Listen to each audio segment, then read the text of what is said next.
Hi, my name is Libby Switzer, and I'm a singer-songwriter and a programming assistant at GRAMMY Museum Mississippi. Thanks for joining me in Hook, Lines, and Sinkers, a pop lyric writing experience. We're going to focus on how you can make your lyrics pop just a little more using song forms, literary devices, and creating your story. Before continuing the presentation, make sure to click the link below to print out or follow along with the Hook, Lines, and Sinkers worksheet. So first off, what actually is a song? A song is simply the combination of lyrics and melody. So at the end of the day, if you have your lyrics, a melody, but no music to put it to, you still have a complete song in your book. Now the difference in lyric and melody is simple. Lyrics are the words we sing, and melody is the tune that you put the words to. If we take our ABCs and Twinkle Twinkle Little Star and just sing the first line of each, you'll realize that the songs have different lyrics but the same melody. So why should we write songs?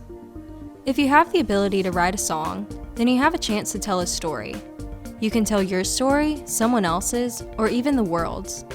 It's amazing having the chance to impact people with your own story in music. The next reason is relationships.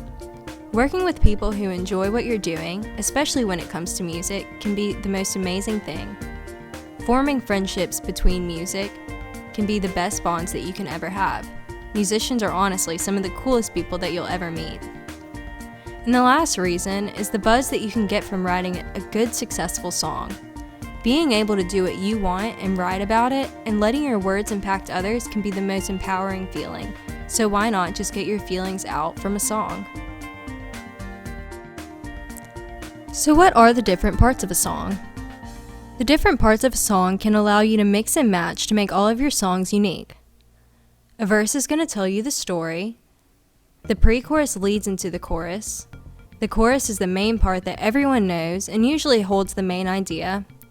And that's usually the part that everyone can sing along to in the car. The bridge provides contrast and can be considered the climax of a song. And then a hook is a catchy phrase or riff that can get stuck in your head. Like this one.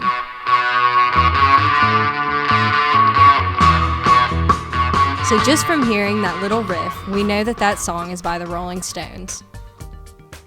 So when you place all of these song parts together when writing a song, you're making a song form.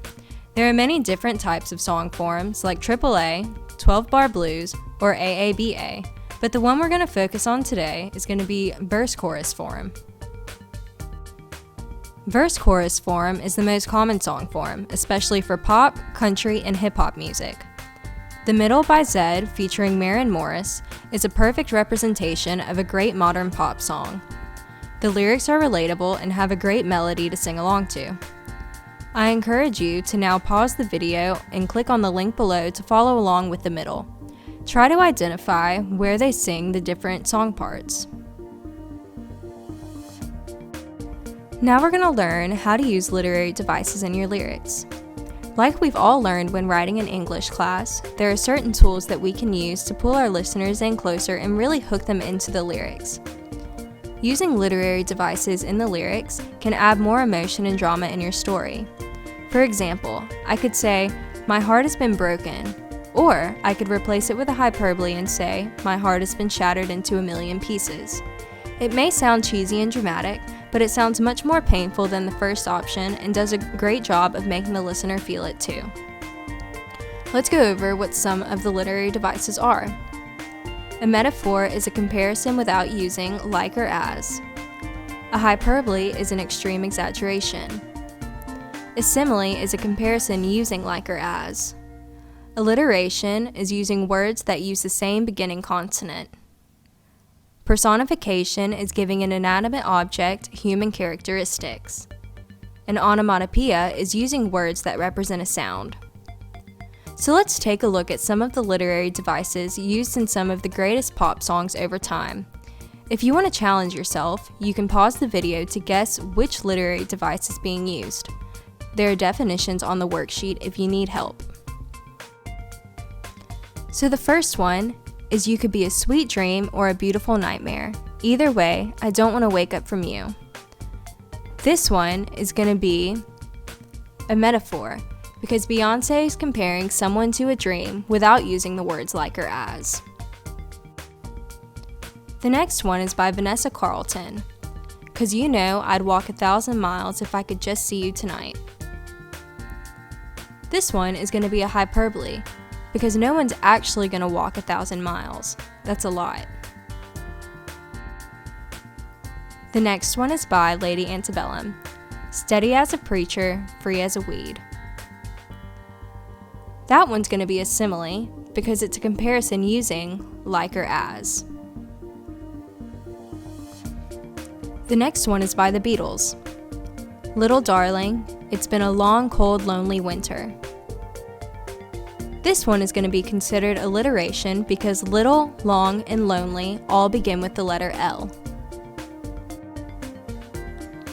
The next one is going to be, "I got that boom, boom, boom, that future boom, boom, boom." This one is going to be considered onomatopoeia because we're using the word boom, which represents a sound.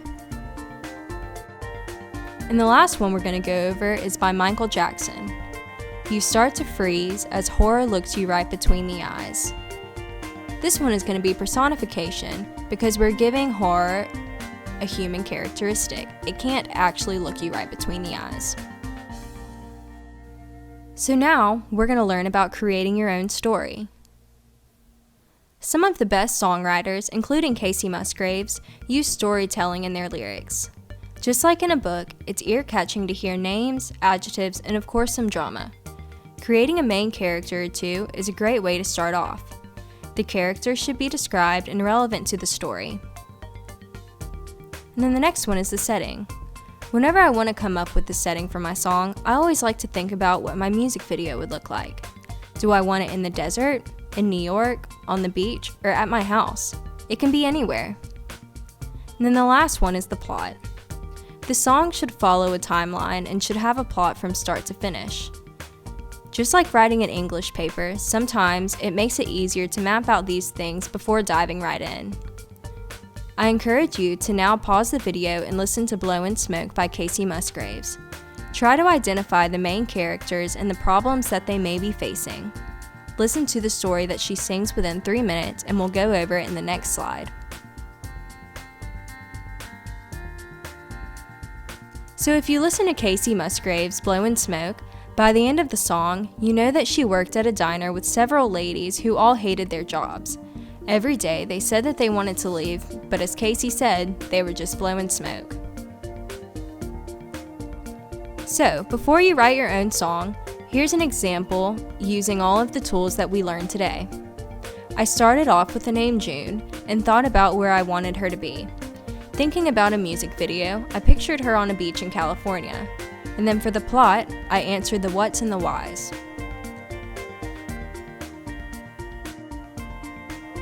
And then for the next part of the exercise, I used 2 literary devices in my lyrics.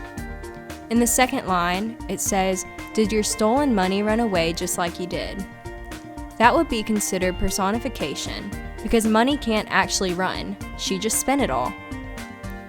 And then in the fourth line, it says, "Did you take and break a heart in half the way that you always do?"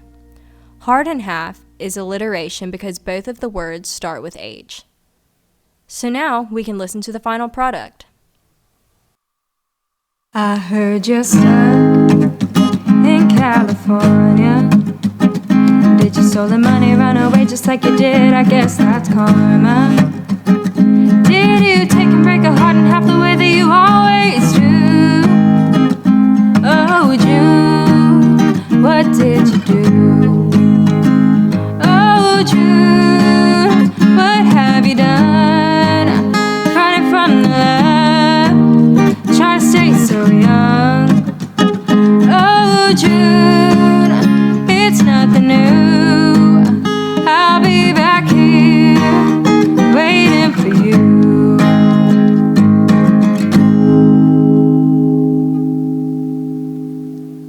I encourage you to grab your songwriter's pencil and write your own song using some of the tips I gave you in this video. Feel free to add on to the song I wrote, Oh June.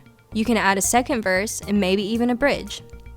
If you want to share what you wrote, send your song to us at education@GrammyMuseumMS.org or post it on Facebook and tag our page. Again, my name is Libby, and thanks for writing with me today.